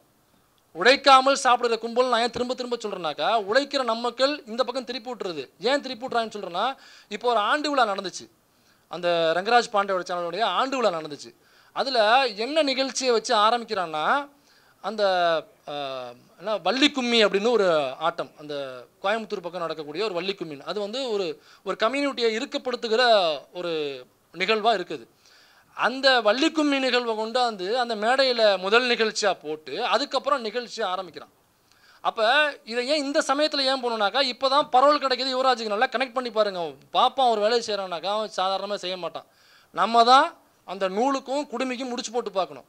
இப்போ வள்ளி கும்மியை போடுறான், சேம் டைம் இந்த பக்கம் யுவராஜ் பரவலில் வர்றாரு. இப்போ நீங்கள் கனெக்ட் பண்ணி பார்த்துக்கலாம்னு நினைக்கிறேன். இந்த சாதிய இருக்கத்தை யுவராஜ் வரும்பொழுது ட்ரெண்டான ரீல்ஸு எல்லாரும் ஃபோட்டோ எடுத்துக்கிட்டாங்க, பெரிய நிகழ்வாக எடுக்கிறது. இந்த பக்கம் அந்த சாதி இருக்கத்தை இன்னமும் இறுக்கமாக்குற அந்த நிகழ்வை இவனுடைய மேடையில் ரெப்ரசன்ட் பண்ணுறான். இப்போ வள்ளி கும்மிக்கும் ரங்கராஜ் பாண்டேவுக்கும் என்ன சம்மந்தங்கிறது எனக்கு சொல்லுங்கள். வள்ளி கும்மிக்கும் ரங்கராஜ் பாண்டேவுக்கும் ஏதாவது சம்மந்தம் இருக்கா? இந்த நிகழ்வை அவனுடைய ஆண்டு விழா மேடையில் ஏன் போடணும்? அப்போ நம்மளை சண்டையை மூட்டி விட்டு இதை கொம்பு சீவி விட்டுட்டு இங்கே உள்ள பிசியும் எம்பிசியும் சேர்ந்து எஸ்சி கூட வந்து சண்டை போடணும். நாம் சண்டை போட்டுக்கிட்டு ஆணவ படுகொலையில் பிஸியாக இருக்கும் பொழுது நடுவில் போந்து ஐஐடி வேலைகளையும் ஒன்றிய சுண்ட வேலைகளையும் அவன் ஆர்டிஐ போட்டு போயிட்டே இருப்பான். நம்ம ஆர்டிஐ போட்டோம்னாங்க ஆர்டிஐ கிளியராக கொடுத்துருவான் தகவல். உன்னுடைய வேலை வாய்ப்புகளை பூரா ஆர்டிஐ போகிறது அவன்டான கொடுத்துருவான். இதை நோக்கி கேள்வி எழுப்ப எந்த யுவராஜுகளும் வரமாட்டாங்க. இப்போ யுவராஜுகள் கேள்வி கேட்க வேண்டியது இங்கே தான் கேட்கணும். நம்முடைய வேலை வாய்ப்புகள் பறிப்போதில் இது நம்ம கேள்வி கேட்கணும். இப்போ இளவரசனை படுகொலை பண்ணவங்க இருக்காங்களே, நம்ம ஐயா தோட்டத்துக்காரர் இருக்கார்ல, இதை கேள்வி கேட்கணும். ஒன்றிய சொல்லி இணக்கமாக இருக்கீங்களா, இதை கேள்வி எழுப்பணும். ஒரு வன்னியருக்கும் வர வேண்டிய வேலை இது, ஒரு கவுண்டருக்கும் வர வேண்டிய வேலை இது, ஒரு பிரமலை கலருக்கும் வர வேண்டிய வேலை இது, ஒரு முக்குளத்தூருக்கும் வர வேண்டிய வேலை இது. ஓபிசியில் பொதுவாக பார்த்தீங்கன்னாக்கா ஓபிசியில் கம்மியாக போடுவாங்க, எஸ்சி எஸ்டிக்கு விட ஓபிசி கம்மியாக இருக்கும். இப்போ என்ன தெரியுமா பண்ணுவான் இவன், என்னை விட நீ எஸ்சிக்கு அதிகமாக கொடுக்குறிய, நீ எனக்கு 5 அவனுக்கு 7 லூசு பல, உனக்கு சேர வேண்டிய ஒட்டுமொத்தத்தையும் வலிச்சு எடுத்துட்டு அவன் உட்காந்துருந்தா அவன்கிட்ட போய் சண்டை போகிறானாக்கா, ஷெட்யூல் காஸ்ட்டுக்கு வர வேண்டிய ரிசர்வேஷனே சரியாக போய் சேரல, அவங்களுக்கு வர வேண்டியதுலேயே பிச்சு தான் போடுறான், அதுலேயும் உனக்கு சேர வேண்டியதுலேயே இன்னமும் பிச்சு போட்டுட்ருக்கான். அப்போ நீ யார்கிட்ட கேட்கணும்? ரொம்ப சிம்பிளான அந்த சண்டை தான் சமூகத்தில் ஒட்டுமொத்தமாக இருக்குது. இந்த பிசியும் இந்த ஓபிசியும் எஸ்சி எஸ்டியும் ஒன்று சேரக்கூடாது என்பதில் ரொம்ப குறிக்கோளாக இருக்காங்க. அது அவர்களுடைய வேலை. அந்த வேலையை அவன் பண்ணலைனாக்கா அவன் பார்ப்பனியவாதியாக இருக்க முடியாது. அந்த வேலையை அவன் செய்யவில்லை என்றால் அந்த வேலை எப்போ இங்கே நடக்காமல் போகுதோ அப்போ ஆர்எஸ்எஸ் இல்லைன்னு அர்த்தம். அந்த வேலை இப்போ எப்போ இந்த சமூகத்தில் நடக்காமல் போகுதோ அப்போ பிஜேபி அழிஞ்சிருச்சுன்னு அர்த்தம். அந்த வேலை எப்பொழுது இங்கே நின்று போகிறதோ அன்று பார்ப்பனியம் இல்லை என்ற அர்த்தம், சமஸ்கிருதம் இல்லை என்ற அர்த்தம். அதனால் அந்த வேலையை அவங்க பார்த்துப்பாங்க, நாமளே அந்த வேலையை பார்க்க வேண்டாம். இந்த பிரிச்சுக்கிட்டு இருக்கிற வேலையை நாமளே பார்க்க வேண்டாம். சில விஷயங்களை கடந்து போவோம். எல்லா விஷயத்தையும் தூக்கி வச்சுட்டு நம்ம விவாதம் பண்ணணும் பொது வழியில் அப்படின்னு அவசியம் இல்லை. சில விஷயங்களை கடந்தே போவோம். அதனால் நம்மை பிரிப்பதற்கு ஏற்கனவே நிறைய கும்பல்கள் வேலை செஞ்சுக்கிட்டு இருக்கு. நாமளே வாலண்டியராக போய் நான் இந்த போராட்டம் பண்ணேன், அதனால் நான் பெரிய போராளி, நான் களத்தில் நிற்கிறேன், நீ களத்துக்கு வரல அதனால் அந்த போராளி சர்டிஃபிகேட் உனக்கு கொடுக்க முடியாது அப்படின்லாம் கிடையாது. இப்போ பகத்சிங் இருக்கார், நாடாளுமன்றத்தில் குண்டு போட்டாப்புல, தெரியும் இல்லைங்களா? பகத்சிங் எவ்வளோ பெரிய போராளி? பகத்சிங் போராளியா இல்லையா? சொல்லுங்கள், சர்டிஃபிகேட் நீங்களும் கொடுக்கலாம், போராளி தானே. ஏன் அவரை போராளி ஏற்றுக்கணும்? ஏங்க எங்காலும் இங்கே கொடியாத்த கும்புறான் அடித்து மண்டையை உடைக்கிறாங்க, செக்கிழுத்த செம்மல் எங்காலும் ஆவசியத்துக்கு உள்ளே போடுறாங்க. இதற்கு எங்கேயாவது பகத்சிங் வந்து இந்த போராட்டம் பண்ணாராங்க? அவர் எங்கேயோ போராட்டம் பண்ணார், நான் எதுக்கு ஒரு போராளின்னு ஏற்றுக்கணும்? இப்படிலாம் கேள்வி கேட்டாக்கா எவ்வளோ பெரிய தற்கொலை! இப்படி கேள்வினா தற்கொலையா இல்லையா? நான் இந்த போராட்டத்தில் நிற்கிறேன், அதனால் நீ இந்த போராட்டத்தில் வரலனாக்கா உனக்கு போராளி சர்டிஃபிகேட் கிடையாது அப்படிங்கிறது நான் எப்படி இதை கடந்து போகிறது? இப்போ வெறுமனே எங்கேயோ பேசுகிறாங்க, அதனால் அவங்க போராளி கிடையாது அப்படின்னாக்கா, நான் ஒரு சாதிய மனநிலையிலிருந்து நான் வந்தேன்னு சொன்னேன் இல்லைங்களா? அதை ஏன் சொன்னேன்னாக்கா, நான் பிறப்பதற்கு 14 வருடங்களுக்கு முன்பே பெரியார் இறந்து விட்டார். நான் பிறந்ததுக்கு அப்புறம் பெரியாருடைய போராட்டம்னா நான் லைவாக பார்த்தது கிடையாது. அவர் ஆதிக்கத்தை எடுத்து போராடும் பொழுது, போலீஸ் எடுத்து போராடும் பொழுது நான் லைவாக பார்த்தது கிடையாது. பெரியார் என்கிட்ட வந்தது டெக்ஸ்ட்டாக தான் வந்து சேர்ந்தார். அந்த டெக்ஸ்ட்டை நான் படிக்கிறேன், ஜாதிய மனநிலையிலிருந்து ஒருத்தவன் நான் வெளில வர்றேன். என்னைய மாதிரி இருக்கக்கூடிய பிசி எம்பிசியில் இருக்கக்கூடியவங்க என்னுடைய டார்கெட்டு அவங்க தான். இதில் உள்ள ஜாதிய மனநிலையில் உள்ளவங்கள வெளியில் எடுக்கணுங்கிறத என்னோட டார்கெட்டு. என்ன மாதிரி பல பேர் இருப்பாங்கள புரியாமல், அவங்கள எப்படி வெளியில் எடுக்கிறதுங்கிறத பெரியாருடைய டெக்ஸ்ட்டை பார்த்தா நான் புரிஞ்சுக்கனே தவிர, அவர் போராட்டத்தில் எப்படி போராடுங்கிற விஷுவலை கூட நான் பார்த்தது கிடையாது. அவர் நேரில் எனக்கு போராடினது கிடையாது. அப்போ வெறுமனே புத்தகம் தான் எழுதி வச்சார், அவர் போராளியில் நம்ம சொல்ல முடியுமா? வெறுமனே எங்கேயே பேசி வச்சிருக்காருங்கன்னு சொல்ல முடியுமா? நேரடியாக பார்த்தது இல்லை அப்படின்னு சொல்ல முடியுமா? சென்னைக்குள்ளே அல்லது மதுரையில், திருநெல்வேலியில் எங்கேயோ ஒரு பட்டியல் சமூக மக்களுக்கு வந்து ஒரு ஒடுக்குமுறை நடக்கும், ஜாதிய ஒடுக்குமுறை. இப்போ அதை வந்து பல அமைப்புகளும் பல கட்சிகளும் கண்டிப்பாங்க, நேரடியாக களத்தில் இறங்கி போராடுவாங்க, சட்ட போராட்டம் நடத்துவாங்க. ஆனால் அதே கட்சி அதே அமைப்பு திருவாரூரில் உள்ள ஏதோ ஒரு ரிமோட் வில்லேஜாக இருக்கக்கூடிய கொடிமங்கலம் என்கிற என்னுடைய கிராமத்தில் நடக்கக்கூடிய ஜாதிய ஒடுக்குமுறைக்கு அவங்க குரல் கொடுக்கல, அவங்க வரலை. அப்போ என் ஊரில் நடக்கிற என்னுடைய ஜாதிய கொடுமைக்கு நான் தானே நேரடியாக நின்று, நான் தானே அதுக்கு குரல் கொடுத்தேன், நான் தானே அதுக்கு சொல்யூஷன் கண்டுபிடிச்சேன், நான் தானே அதுக்கு சொல்யூஷன் நகர்த்தினேன். நீங்கள் யாரும் வரவே இல்லை, நீங்கள் அங்கிட்டு தானே போராடுறீங்க, நான் எப்படி உங்களுக்கு போராளி சர்டிஃபிகேட் கொடுக்குறேன்னு சொல்ல முடியுமா? நான் சொல்ல முடியாதுல்ல. அப்படி சொன்னால் நான் முட்டாள் இல்லையா, நான் தற்கொலை இல்லையா நான்? அதனால் நமக்குள்ள சண்டைகளை மூட்டி விடுறதுக்கு ஏற்கனவே ரங்கராஜ் பாண்டிகள் இருக்கிறார்கள். நம்ம ஆட்கள்லேருந்தே சீமான் என்கிற ஒரு பாலியல் குற்றவாளியையும் இன்னும் பலரையும் அந்த தோட்டத்துக்காரரு அது இதுன்னு சொல்லிட்டு ஒட்டுமொத்த இந்த ஜாதிய குரூரம் உள்ள எல்லானவர்களும் ஒருங்கிணைஞ்சிட்டு இருக்காங்க. த சேம் டைம் இங்கே நடக்குதுனாக்கா, இதை எதிர்த்து போராடக்கூடிய நம்மில் ஒரு பிளவு ஆட்டோமேட்டிக்காக வருதா அல்லது அது தற்செயலானதா அல்லது செயலானதா அப்படிங்கிறது நமக்கு தெரியல. எதுவாக இருந்தாலும் அதை நாம் கடந்து போகணும், அதை சரி செய்யணும் என்று கூறிக்கொண்டு வாய்ப்பளித்தமைக்கு நன்றி கூறி அமர்கிறேன். நன்றி, வணக்கம்.